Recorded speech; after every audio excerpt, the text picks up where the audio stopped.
Всех приветствую себя на канале. Сегодня посмотрим с вами таро-прогноз для водолеев на март 2024 года. Что ожидает водолеев в марте 2024 года? Все позиции, как всегда, почти как всегда. Атмосфера месяца, работа, карьера, финансы, имущество, личная жизнь. Следующую позицию как раз я убрала, видоизменила немножечко расклад. Была позиция для тех, кто всегда меня раньше смотрел, все прогнозы по месяцам. Была позиция здоровья, эмоциональное состояние. Я посчитала, что она перекликается с позиции атмосферы месяца и дублирует информацию, поэтому не очень актуальна нам. И остается позиция событий рядом с вами или люди, которые существенно влияют на вас в данный период. Для нормально мы посмотрим либо итог месяца, либо совет, подсказку от карт, все, что нам захочет сказать данный оракул. Давайте смотреть атмосферу месяца. Рыцарь мечей – это карта решительных действий, это карта, которая не терпит того, чтобы дела откладывались на потом. Это карта, которая говорит о том, что лучше я сделаю быстрее, если это будет не так, с последствиями буду разбираться потом. Главное это сделать срочно, быстро, не откладывать в долгий ящик. Скажем так, куй железо пока горячо. Всех сфер будет касаться. Ну, еще, может быть, некоторая раздражительность такая, непримиримость. Если будут тут люди выпадать, будем смотреть, с кем вы не согласны. Работу смотрим. Карта императора. Ну, смотрите, опять же, либо это вы, если вы руководитель, либо это ваш руководитель. Здесь могут, конечно, возникать какие-то споры, несогласия. Давайте здесь раскроем, в связи с чем. Ну, конечно, император он может проявлять свои властные черты, диктовать какие-то вам новые условия, которые вам не понравятся. Из-за этого вы можете с ними поспорить. Ну, либо то же самое, если вы руководитель, вам что-то не понравится в работе подчиненных, поэтому вы можете их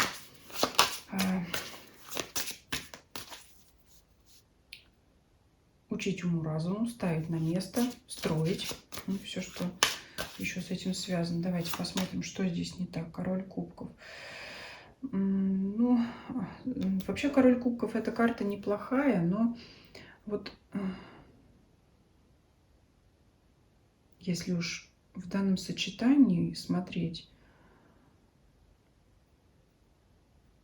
какое-то легкомыслие может не понравиться вам, ваших подчиненных, слишком какая-то, знаете, веселость такая. Вот вам может казаться, что в работе надо проявлять побольше серьезности, сосредоточенности. Может быть, какой-то процесс требует именно такого какого-то сверхсерьезного отношения к делу. А вам будет казаться, что у них там какие-то, я не знаю, может быть, хихи-ха-ха, какие-то переговоры, очень много разговоров в процессе работы, но это вот что-то такое. То есть или вас может раздражать несерьезность какого-то коллеги. Вам захочется более, ну, опять же, строгого и делового подхода. А вот, ну, это, в общем, не согласны вы с кем-то. Конечно, император – это руководитель. Опять я уже сказала, это либо вы, либо это ваш руководитель.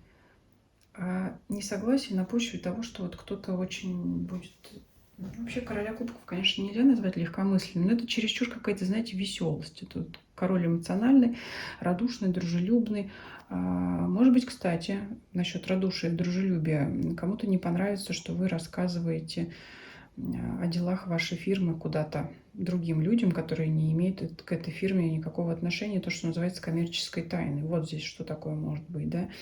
Ну или, грубо говоря, нельзя рассказывать о своей зарплате куда-то кому-то. Вот такая ситуация может всплыть. Обсуждать зарплату между коллегами, например, да, слишком вот как-то быть открытым. Вот такая ситуация. Вот произошла некоторая ситуация, когда кто-то кому-то вот открылся, да, что-то рассказал по секрету, по дружбе, да, и вот это все может вылиться в конфликт. Ну, вот смотрите сами свою ситуацию, какая может быть. Ну, еще могу так сказать, кто сомневался, идти ли на собеседование или нет, но это, конечно, вам принимать решение, но могу сказать, что по императору и рыцарю мечей вас там встретят прохладно. То есть вы можете идти туда с надеждами, но будет какой-то такой сидеть человек здесь, который будет очень-очень строго и придирчиво вас, ваши знания, ваш опыт разглядывать под лупой. И, скорее всего, это вам не понравится. Ну, по королю кубков вас могут все равно взять на эту работу, но, знаете, такой осадочек, ложечки нашлись, а осадочек остался, вот как в том анекдоте. Неприятная такая будет беседа все-таки по рыцарю мечей, поэтому смотрите сами. Если силы в себе чувствуете, и вам никто не страшен, никакой император, вы сами себе император, тогда, может быть, вы придете и еще там их всех умоете. Так. Но если вы, конечно, их умоете, на работу вас вряд ли туда возьмут, поэтому думайте сами. Давайте посмотрим финансы и имущество. Рыцарь кубков. Это приятные траты на свои развлечения и удовольствия. Ну, в принципе, карта не обещает каких-то серьезных там прибыли и какого-то существенного повышения зарплаты. Здесь, скорее всего, в финансовой сфере это приятные траты на себя, на свои удовольствия. Это что? Это какие-то походы, поездки там в кино, в кафе, куда-то. Ну, вот как здесь.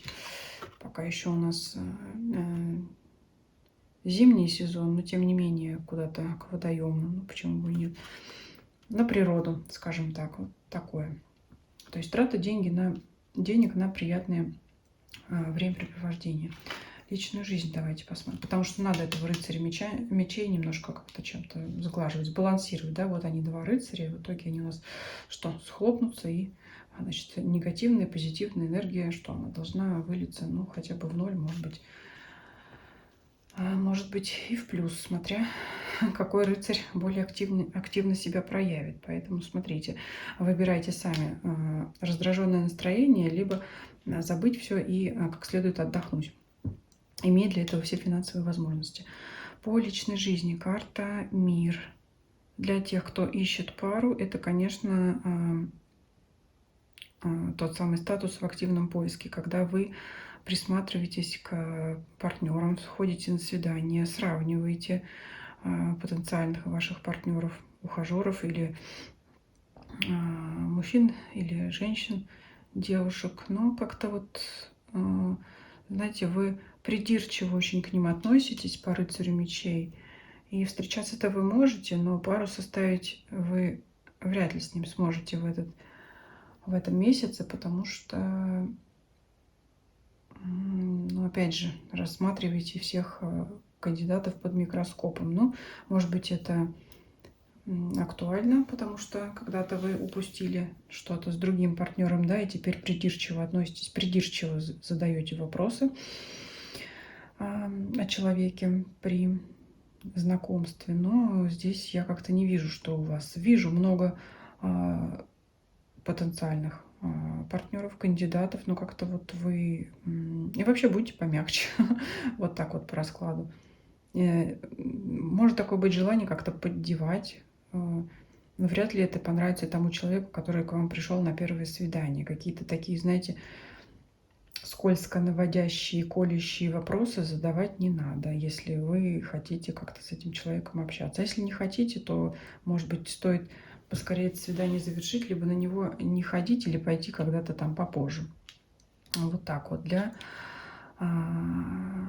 тех, кто в паре. В принципе-то по карте мира у вас все нормально, гармония есть, все. Но все равно появится желание у вас как-то вот опять какие-то эти такие злые шуточки, какие-то подколочки. Я не могу сказать, что ваш партнер обидится на это по карте мир, но злоупотреблять тоже не стоит. То есть все равно вот в личной жизни гармония у вас присутствует.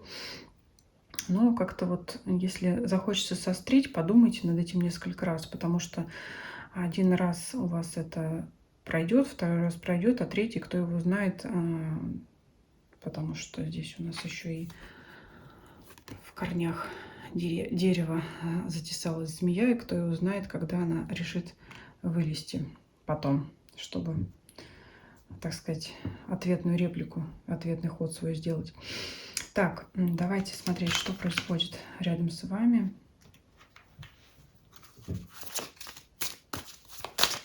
Будем дополнять башню.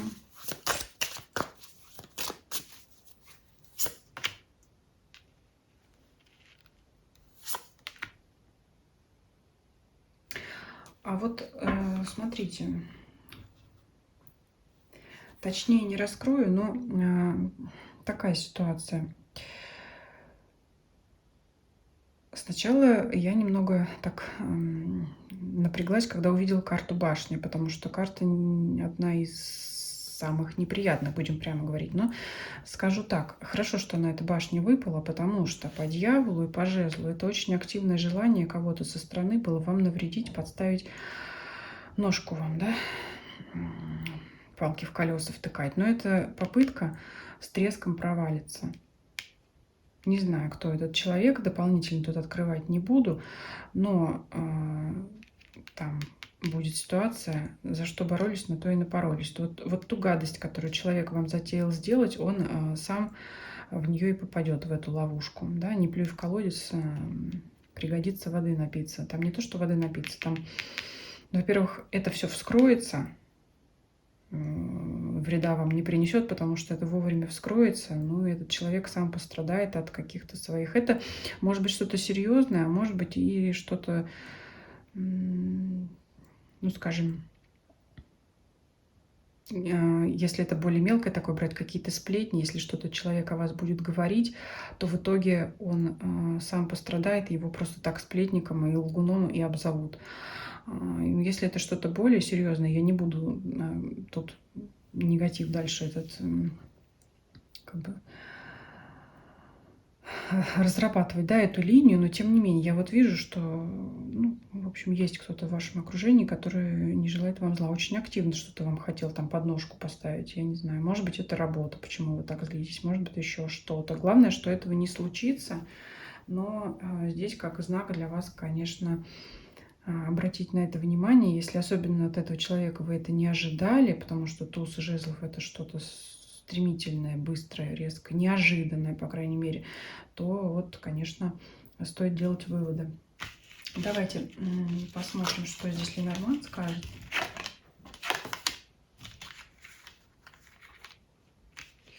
Исполнение цели, вашей мечты, желания пока откладывается. Вот вы возлагали большие надежды на то, что вы достигнете желаемого в этом месяце, но случатся какие-то непредвиденные обстоятельства. И, может быть, кстати, вот связанные с этим человеком. Дело своего черного он не сделает, но все-таки как-то вот он отдалит достижение вашей цели, вашей мечты. Ну, есть какой-то у вас тут здесь недруг, недоброжелатель, может быть, завистник, сплетник. Там смотрите уже по своей ситуации, особенно если вы подозреваете кого-то, обращайте внимание. Предупрежден, значит, вооружен. Может быть, вовремя сможете эту линию событий поменять и увильнуть от этого процесса, чтобы было не так, а вот так, да? Вот так я вам и закрою. Пишите ваши комментарии, что вы думаете по данному раскладу, как он у вас отыграется по прошествии месяца. Кто еще не подписался, подписывайтесь на всех платформах: YouTube, Дзен, Telegram. Все ссылочки есть в описании канала. Ставьте лайки, если вам видео понравилось. Делитесь этим видео с вашими знакомыми, для которых этот расклад может быть полезен или интересен, по вашему мнению. И всем спасибо за просмотр. Всем до свидания.